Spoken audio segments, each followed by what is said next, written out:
नमस्कार दोस्तों, स्वागत है आपका अपना यूट्यूब चैनल टुडे एग्जाम पर। दोस्तों आज है 10 सितंबर 2022 और आज आरआरबी ग्रुप डी की कोई भी एग्जाम नहीं है।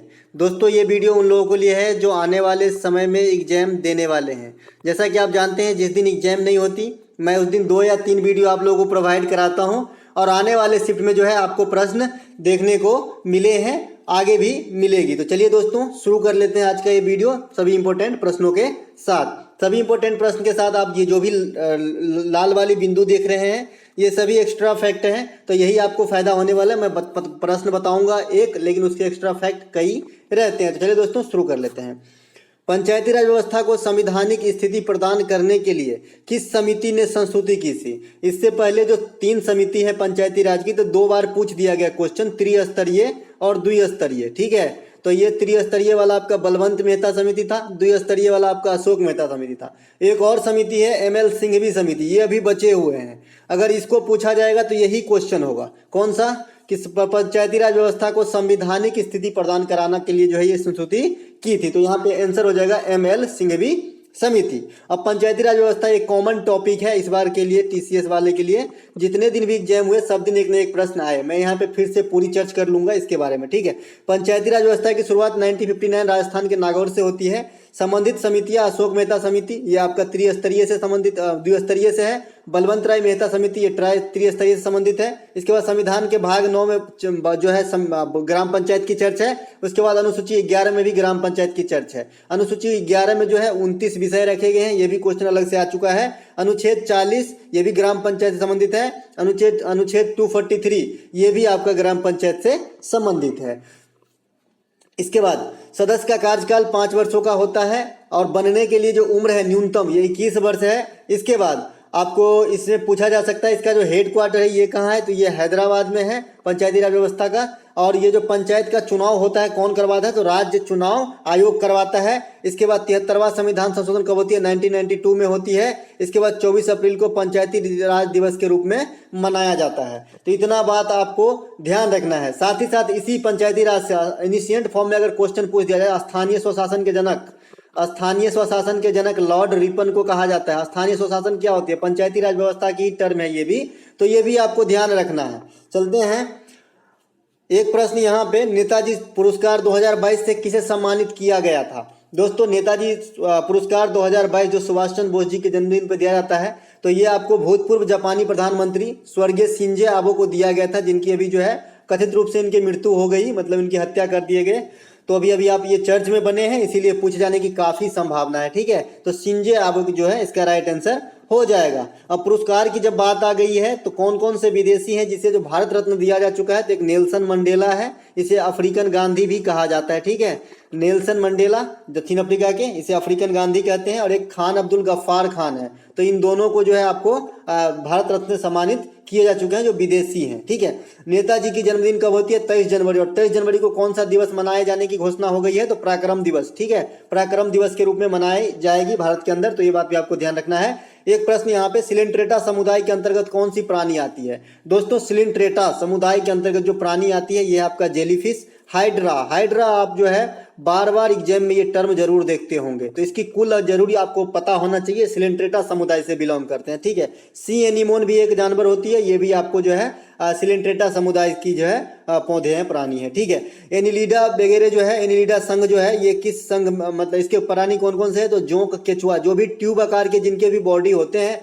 वो सभी जो है एनिलिडा संघ के प्राणी हैं। जैसे भुआ वगैरह आप गांव घर में जो सहजन के पेड़ होते हैं उसके पेड़ पे देखे होंगे, तो ये सब भी इसी में रख लेंगे, क्या है, जो भी ट्यूब वाला है। ठीक है, इसके बाद आर्थ्रोपोडा संघ के आप जरूर देखेंगे, कीट पतंग, मकड़ी, तिलचट्टा, ये सब आर्थ्रोपोडा संघ में आता है। आर्थ्रोपोडा, मकड़ी भी आता है, तिलचट्टा, तितली जो होती है ये भी आर्थ्रोपोडा में ही आता है। मक्खी भी हो जाएगा इसमें। ठीक है, एक मक्खी भी लिख लीजिएगा, मक्खी भी आ जाएगा आर्थ्रोपोडा में। इसके बाद मोलस्का संघ में जो है सीपी, घोंघा, जो अपना शंख वगैरह देखे ना, शंख, ये कौड़ी वगैरह, ऑक्टोपस भी इसी में आता है, तो ऑक्टोपस को मार कर लीजिएगा। बाद बाकी जितने भी सीपी, घोंघा है सभी मोलस्का में ही आते हैं, यानी जिसके शरीर पे कवच होता है ना सब मोलस्का में आता है। ठीक है। एक प्रश्न यहाँ पे, प्रकाश में विद्युत चुंबकीय स्वरूप की खोज किसने किया था? प्रकाश एक विद्युत चुंबकीय तरंग होते हैं, सभी जानते हैं, लेकिन विद्युत चुंबकीय स्वरूप की खोज किसने किया था? तो ये मैक्सवेल महोदय ने किया था। ठीक है। प्रकाश को सर्वप्रथम किसने मापा था? ये भी पूछा जाता था, ये रोमर ने मापा था। प्रकाश कितने रंगों की मिश्रण है? 7 रंगों की मिश्रण है। और जब इसी 7 रंगों को आप प्रिज्म के सहारे एक पर्दा पर उतार देते हैं तो इसी को कहते हैं प्रकाश का वर्ण विक्षेपण। इधर से लाइट देते हैं और ये प्रिज्म है आपका, और ये जो है 7 विभिन्न रंगों में बढ़ जाता है। सबसे ऊपर लाल होता है और सबसे नीचे जो है आपका वायलेट होता है। ठीक है। और कल मैंने इसको फिगर के साथ दिखाया था, क्योंकि वहां पे जो है नारंगी और कोई एक और रंग था, उसमें पूछा गया था कि किसमें विचलन अधिक होगी। तो जो जितने नीचे रहेगी ना उसमें इतनी विचलन अधिक होगी, जो जितने ऊपर है उतना ही विचलन कम होगा, या फिर प्रकीर्णन कहिए उतना ही कम होगा, क्योंकि प्रकीर्णन और तरंग दैर्घ्य एक दूसरे के व्युत्क्रमानुपाती होता है। और लाल रंग की तरंग दैर्घ्य सबसे अधिक होती है, बैगनी रंग की तरंग दैर्घ्य सबसे कम होती है। इसे प्रकाश का वर्ण विक्षेपण कहा जाता है जब 7 रंगों में बांटते हैं तो। ठीक है। खगोलीय दूरी की सबसे बड़ी मात्रक अगर आपसे पूछा जाए तो पारसेक होगा। पारसेक, एक पारसेक बराबर कितना होता है? एक पारसेक बराबर 3.26 लाइट ईयर। तो ये भी बात भी ध्यान रखना। और एक लाइट ईयर बराबर अगर पूछ दिया जाए तो जरूरी है कि यही पूछेगा। लाइट ईयर बराबर पूछेगा 9.46 गुने 10 के पावर 12 किलोमीटर होता है। ठीक है। अगर मीटर में बदलेंगे तो 15 हो जाएगा। ठीक है। तो ये आपका प्रकाश ईयर का हो गया, और सबसे बड़ा हो गया पारसेक। तो एक पारसेक बराबर 3.26 प्रकाश वर्ष। ये खगोलीय दूरी की सबसे बड़ी मात्रा है। ठीक है।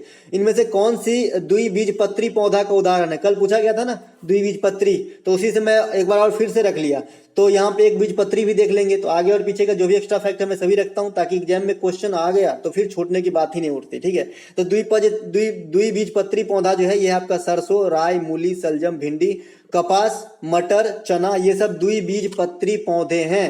ठीक है। इसके बाद एक बीजपत्री का भी उदाहरण देख लीजिए आने वाले शिफ्ट के लिए। तो ये आपका हो जाएगा प्याज, लहसुन, मक्का, गेहूं, धान, खजूर, नारियल, सुपारी। तो प्याज लहसुन तो नहीं पूछेगा, इसमें कुछ ऐसा दिखिए जिसपे अपना डॉट नहीं जाता वही पूछेगा। जैसे नारियल, खजूर सब पूछा जा सकता है। ठीक है। सुपारी पूछा जा सकता है। तो ये सब एक बीजपत्री पौधे का उदाहरण है। ठीक है। एक प्रश्न यहाँ पे रख लिया हूं मैं फिर से न्यूमेरिकल से। अब अवतल दर्पण है, उत्तल दर्पण बाजार में घूम रहा है, इसे उत्तल दर्पण कर लीजिए। ठीक है। अवतल दर्पण में प्रिंट हो गया तो अवतल दर्पण ही रहने दीजिए अभी, लेकिन आजकल जो है उत्तल दर्पण चल रही है बाजार में।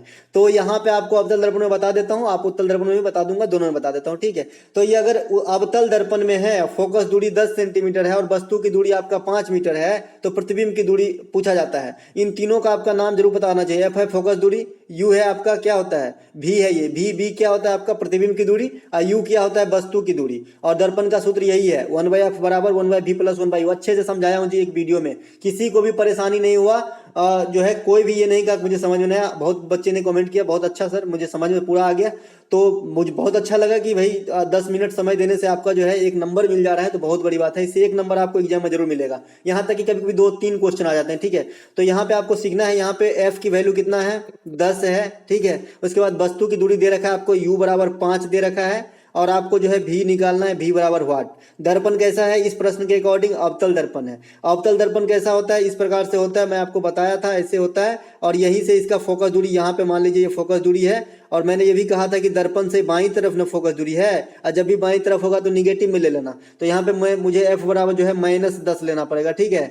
उसके बाद फोकस दूरी हो गया निगेटिव में। यू का वैल्यू चाहे अवतल दर्पण हो, उत्तल दर्पण हो, कहीं भी कोई सा भी प्रतिबिंब बने कोई फर्क नहीं पड़ता है, आपको हमेशा निगेटिव ही लेना है। तो यू भी हो गया हमारा निगेटिव के 5। अब भी निकल जाएगा। अब भी कैसा निकालेंगे इसमें? अगर इसमें प्रतिबिंब मेंशन होता अवतल की उत्तल, तब तो हम साइन चेंज करते। अगर नहीं मेंशन है तो हम कोई साइन चेंज नहीं करेंगे। ठीक है। ऐसे ही निकाल देंगे। ठीक है। तो 1/f बराबर कितना है? 1/-10 बराबर 1/v बराबर तो निकालना ही है, तो x कर लेंगे। अब प्लस माइनस 1/5 हो जाएगा। ठीक है। तो 1/10 1/5 इधर आएगा तो पॉजिटिव के 1/5 हो जाएगा। 1/5 माइनस 1/10 आपका आंसर हो जाएगा 1/x का। ठीक है। तो 2 में से 1 गया तो 1/10 हो गया, तो x की वैल्यू 10 सेंटीमीटर हो जाएगी। ठीक है। तो ये हो गया आपका आंसर। ठीक है। अगर इसी में काल्पनिक प्रतिबिंब अलग से लिख दिया होता, क्योंकि आप जानते हैं कि अवतल दर्पण में काल्पनिक और वास्तविक दोनों प्रतिबिंब बन सकता है, तो आप जो है भी का मान भी निगेटिव, भी का मान जो है पॉजिटिव अभी जैसे लिए, अगर वास्तविक प्रतिबिंब लिख दिया होता मेंशन करके, तो भी का मान हम जो है निगेटिव ले लेते। क्योंकि अवतल दर्पण में जब भी वास्तविक प्रतिबिंब की बात होगी तो आपको भी बराबर भी निगेटिव, यू तो निगेटिव होता है, और एफ बराबर भी निगेटिव लेना है। तीनों निगेटिव जब वास्तविक प्रतिबिंब हो, और जब काल्पनिक प्रतिबिंब हो तो भी पॉजिटिव। ठीक है। उसके बाद आपका एफ तो निगेटिव रहेगा और यू हमेशा निगेटिव होता है, तो ये लेना है। अब इसी क्वेश्चन को अगर उत्तल दर्पण में बनाए तो क्या होगा, फोकस दूरी कितना है 10, उत्तल दर्पण इस प्रकार का होता है और दर्पण की जो फोकस दूरी होती है दर्पण से दाएं तरफ होती है, तो फोकस दूरी हमेशा पॉजिटिव ही लेना है उत्तल दर्पण में, ठीक है। और उत्तल दर्पण में वस्तु की दूरी, तो वस्तु की दूरी चाहे कोई दूरी कोई दर्पण रहे या कोई लेंस रहे हमेशा निगेटिव ही होता है, ठीक है। तो यहाँ पे माइनस में लेना है 5, ठीक है। और इसके बाद और क्या दिया है, फोकस दूरी दिया था पॉजिटिव में 10 और वस्तु की दूरी हमेशा निगेटिव ही होता है चाहे कोई सा भी दर्पण लेंस हो। और यहाँ पे आपको प्रतिबिंब की दूरी भी निकालना है, इसमें भी हमेशा पॉजिटिव होता है क्योंकि खाली काल्पनिक के प्रतिबिंब बनता है इसमें, ठीक है। तो यहाँ पे आप इससे कैलकुलेशन कर लेंगे, आपका आंसर हो जाएगा। आई होप समझ में आ गया होगा। एक बार और बता देता हूँ, मुझे ऐसा लगता है कि ये तो आपको आना ही चाहिए। उत्तल दर्पण में क्या निगेटिव रखना है आपको, फोकस दूरी नहीं निगेटिव रखना है, भी निगेटिव नहीं रखना है, भी पॉजिटिव रखना है, खाली आपको जो यू है ना यही निगेटिव रखना है उत्तल दर्पण में। गांठ बांध लीजिए, उत्तल दर्पण में इतना ही केस है, कोई सा भी प्रश्न पूछे ऐसा ही रखना है, एफ पॉजिटिव, भी पॉजिटिव, यू निगेटिव। अवतल दर्पण में यू जो है हमेशा निगेटिव और आपका एफ जो है निगेटिव, और उसके बाद जो भी है ना ये कंडीशन पर डिपेंड करता है। वास्तविक मर्ज है, वास्तविक लिखा है कि वास्तविक प्रतिबिंब बन रहा है तो आप निगेटिव लिखिए, और काल्पनिक प्रतिबिंब बन रहा है तो पॉजिटिव रखिए, और दोनों में से कुछ हो नहीं लिखा है तो आप जो है पॉजिटिव मान के चलिए, ठीक है। चलते हैं आगे। एक प्रश्न यहाँ पे कि किन वन के वृक्ष, मतलब किस प्रकार के वन के वृक्ष में जो है कम या अधिक समय के लिए पत्तियों रहित हो जाते हैं वृक्ष, मतलब पत्ता गिर जाता है, इस प्रकार से पत्ता गिर जाता है। पर्णपाती वन, नाम से स्पष्ट है ना, तो पर्णपाती वन में जो है पत्ता गिर जाते हैं, उष्णकटिबंधीय पर्णपाती वन स्टैंडर्ड लैंग्वेज में, क्योंकि ये वनों का एक प्रकार है। ऐसा नहीं कि अपने दरवाजा पे नीम का पेड़ है उसमें से पत्ता गिर है तो वो भी पर्णपाती वन की उपज होगी, जी नहीं, ऐसा नहीं है, ठीक है। पर्णपाती वन में कुछ ऐसे वृक्ष हैं जो विशेषकर वहीं पाए जाते हैं और वो जो हर साल जो है पत्ता एक उचित समय पे गिरता है, उचित समय पे आता है, उसे पर्णपाती वन कहते हैं। इसका उदाहरण क्या है, शीशम और सागौन जो है इस प्रकार के वन में आपको देखने को मिलेगा। उष्णकटिबंधीय पर्णपाती वन में वर्षा का रेट पूछा जाता है तो 100 से 200 सेंटीमीटर वर्षा सालाना होती है, उसे उष्णकटिबंधीय पर्णपाती वन कहते हैं। और जहां 175 से 200 सेमी वर्षा जो है औसत सालाना होती है उसे उष्णकटिबंधीय सदाबहार वन कहते हैं। अब उष्णकटिबंधीय सदाबहार वन में कौन कौन से वृक्ष पाए जाएंगे, आयरनवुड, रोजवुड, महोगनी, रबर, ये सभी इंपोर्टेंट कर लीजिएगा, ये वन वाला, ठीक है ना, ये काफी घूमते हैं क्वेश्चन। चलते हैं आगे।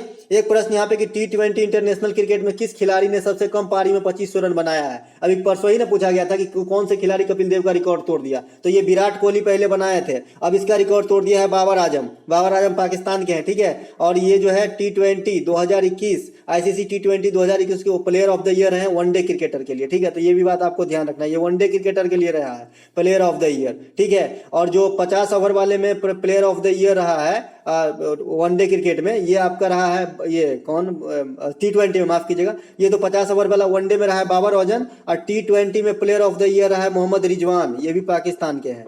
और ओवरऑल क्रिकेट में 2021 के लिए प्लेयर ऑफ द ईयर रहे आपका शाहीन अफरीदी, शाहिद नहीं है ये, शाहीन अफरीदी है, इसका शादी का चर्च भी चल रहा है शाहिद अफरीदी की लड़की से, ठीक है। इसके बाद आपको जो महिला में रहा है ये रहा है भारतीय स्मृति मंधाना 2021 के लिए प्लेयर ऑफ द ईयर महिला क्रिकेट में, ठीक है। तो ये बात भी ध्यान रखना है। इसके बाद टेस्ट क्रिकेट में जो रूट रहा है, जो Root test cricketer of the year 2021 रहा है। और जो emerging player of the year रहता है ना, ये में ज्यादा पूछ जाने की संभावना होती है, तो जानेमन मलान ये दक्षिण अफ्रीका के हैं जो emerging player of the year रहा है 2021 के लिए। चलते हैं आगे। एक प्रश्न यहाँ पे कि मार्च 2022 में किसे एबल पुरस्कार दिए जाने की घोषणा की है। करंट में जैसा कि देख रहा हूँ कि मार्च जनवरी से लेके अब मार्च अप्रैल तक की करंट ज्यादा पूछ जा रहे हैं, ठीक है। तो मार्च 2022 में जो है एबल पुरस्कार दिए जाने की घोषणा डेनिस पार्नेल को किया गया है। एबल पुरस्कार किस क्षेत्र में जाता है, गणित के क्षेत्र में जाता है। नोबेल पुरस्कार अलग होता है जी, नोबेल पुरस्कार जो है 6 क्षेत्रों में दिया जाता है, नोबेल पुरस्कार जो है गणित में दिया जाता है, ठीक है। चलते हैं आगे। MRI आपने नाम सुना ही होगा, MRI किस पर आधारित होता है, कौन सी प्रोसेस होती है उसमें, किस पे आधारित है, कौन से सिद्धांत लागू होते हैं, चुंबकीय अनुनाद के सिद्धांत लागू होती है MRI, ठीक है। MRI में हाल में ही किसे भारत के 15वें राष्ट्रपति के रूप में चुने गए। गूगली में पूछे जा सकते हैं ना, कल पूछा गया था ना कि अभी उपराष्ट्रपति कौन बने हैं, जयदेव धनखड़ जी बने थे, और वो 14वें हैं, क्रम जरूर याद रखिए। और ये 15वें हैं राष्ट्रपति जो द्रौपदी मुर्मू जी बने हैं। और ये कब बने थे, मेरे ख्याल से 25 जुलाई को बने थे शायद, मुझे 25 जुलाई को ही बनी थी, 25 जुलाई की शपथ ली थी द्रौपदी मुर्मू। ये देश के 15वें राष्ट्रपति है, प्रथम महिला आदिवासी राष्ट्रपति। वैसे प्रथम महिला राष्ट्रपति जो है प्रतिभा देवी पाटिल है, ठीक है। तो ये भी बात ध्यान रखना है, जो 2007 से 2012 तक जो है कार्यरत थी, ठीक है। और ये सेकंड महिला और प्रथम आदिवासी महिला बनी है, ठीक है। राष्ट्रपति संबंधित आर्टिकल जो है लगातार 52 से 61 तक है, जिसमें 52 में राष्ट्रपति का पद होगा, 61 में महाभियोग होगा। और इसको याद करने का तरीका भी बताया था, प का नी पकानी कोका दियोदशम, इसमें सब में आप एक एक वर्ड बैठाएंगे सब बैठ जाता है। प से पद, क से कार्यपालिका का प्रधान, है ना, नी से निर्वाचन, लास्ट का दियोदशम में बता दूं, म से महाभियोग, स से शपथ। तो इस प्रकार 52 से 61 तक आप बैठा लेंगे और पकानी कोका दियोदशम लिखेंगे ना, तो एक एक वर्ड का मीनिंग है राष्ट्रपति संबंधित, सारा याद हो जाता है। 123 जो है राष्ट्रपति का अध्यादेश है, और क्षमादान जो है ना ये राष्ट्रपति के जो है 72 में आर्टिकल में है, और 85 के तहत जो है लोकसभा को समय से पहले विषम परिस्थिति में राष्ट्रपति भंग करते हैं। 108 के तहत जो है ज्वाइंट सीटिंग बुलाते हैं लोकसभा और राज्यसभा को, लेकिन अध्यक्षता कौन करते हैं? स्पीकर। तो आपको ये बात भी ध्यान रखना है। तो एक एक बात आपको ध्यान रखना है दोस्तों, एग्जाम देना है, पास होना है आपको जो है तो कुछ मेहनत तो करना ही पड़ेगा। टाटा आईपीएल 2022 के ऑफिशियल पार्टनर किसे बनाया गया था? अब कल पूछा गया था कि जो आईपीएल हुआ है 15वां, उसमें स्ट्रेटेजिक टाइम आउट जो है जो 2.5 मिनट से बढ़ा के कितना कर दिया? तो 3 मिनट कर दिया है। इसी प्रकार मैंने भी एक रख लिया, इनसे कम चलाक थोड़ी हम लोग। तो इसके जो है रुपए है, ऑफिशियल पार्टनर था टाटा आईपीएल का। स्पॉन्सरशिप कौन था? टाटा। कितने टीम लिए थे भाग? 10। कौन जीता? गुजरात। उपविजेता कौन रहे? आरजे राजस्थान। उसके बाद पर्पल कैप किसे दिया गया? चहल को। ऑरेंज कप किसे दिया गया? बटलर को। ठीक है, 2 नए टीम गुजरात और लखनऊ। ठीक है, तो ये सब बात आपको ध्यान रखना है आईपीएल के बारे में। जब किसी जल की कठोरता गर्म करने से दूर हो जाती है तो कैसी कठोरता होती है? अस्थायी कठोरता। अगर अस्थायी होता तो फिर केमिकल डालना पड़ता, सोडियम कार्बोनेट। ठीक है, ओम के नियम से प्रश्न आपको रखना है। और कठोरता, और क्या होती है जल की कठोरता? अगर झाग नहीं देना जल तो समझ जाइए जल कठोर हो गया है। ठीक है, ओम के नियम क्या होता है? V बराबर आ रहा है, इससे रिलेटेड आपको न्यूमेरिकल बनाना है। अब तो आप सीख गए होंगे, लेकिन इसमें क्या है, अगर रेसिस्टेंस डायरेक्ट दिया है तब तो कोई सीधे V बराबर IR में रख देना। इस तीनों में से 2 का मान आपको दिया रहेगा। ठीक है, लेकिन अगर समांतर क्रम या श्रेणी क्रम में लिख दिया है तो निकालना पड़ेगा। फिर से चर्च कर ले रहा हूँ, समांतर क्रम में टोटल रेसिस्टेंस आप निकालेंगे 1/R बराबर 1/R1 प्लस 1/R2 करके। ठीक है, अगर 3 को रहेगा तो R3। और श्रेणी क्रम में रेसिस्टेंस निकालने के लिए डायरेक्ट सीधे सीधे जोड़ ही देना है, और ये जो R निकलेगा ना वही V बराबर IR में डालना है। ठीक है, I जहां धारा होता है, R आपका जो है प्रतिरोध होता है, और V जो है विभवांतर वोल्टता होती है। चलते हैं आगे। एक प्रश्न यहाँ पे है, प्रथम पंचवर्षीय योजना की विकास दर का लक्ष्य कितना रखा गया था? तो 2.1 रखा गया था। कौन से मॉडल पे था? हेराल्ड डोमर के मॉडल पे था। 1-2 टॉपिक ऐसा कर लिए हैं नया में अभी अभी कि जो सब दिन क्वेश्चन आ रहा है, जैसे पंचवर्षीय योजना होगा तो मैं आपको पंचवर्षीय योजना पर आधारित कल एक संपूर्ण वीडियो बना के दे दूंगा, ताकि आपका एक भी प्रश्न छूटेगा नहीं। जिस प्रकार पीरियोडिक टेबल से मैंने आपको एक वीडियो दे दिया है, और किसी भी दिन का क्वेश्चन देख लीजिए, उससे बाहर नहीं आएगा। ठीक है, तो हेराल्ड डोमर प्रथम पंचवर्षीय योजना में कृषि पर बल दिया गया था। लक्ष्य रखा गया था 2.1, प्राप्ति हुआ आपका 3.6 प्राप्ति हुआ था। और इसके बाद द्वितीय पंचवर्षीय योजना पीसी महालनोबिस के मॉडल पर आधारित था। द्वितीय पंचवर्षीय योजना में भारी उद्योग को बढ़ावा दिया गया था। दुर्गापुर, राउरकेला और भिलाई 3 फैक्ट्री लगाए गए थे। दुर्गापुर ब्रिटेन के सहयोग से, राउरकेला जर्मनी के सहयोग से, और भिलाई जो है रूस के सहयोग से। भिलाई छत्तीसगढ़ में है, उस समय मध्य प्रदेश में हुआ करता था। आधुनिक आवर्त सारणी में कुल कितने उपधातु है? मैंने एक प्रश्न रख लिया है। अगर आपने आवर्त सारणी वाला पूरा वीडियो अच्छे से देखा है तो इस प्रश्नों की उत्तर जो है मैं आपसे चाहूंगा कि कितना होगा आधुनिक आवर्त सारणी में कुल उपधातुओं की संख्या, और उपधातु कौन कौन होते हैं, अगर 1-2 का नाम जानते हैं तो काफी अच्छा है। ठीक है, तो मुझे बताइएगा। दोस्तों इस वीडियो में इतना ही, मिलते हैं एक नए वीडियो के साथ, मिलेंगे, तब तक के लिए जय हिंद।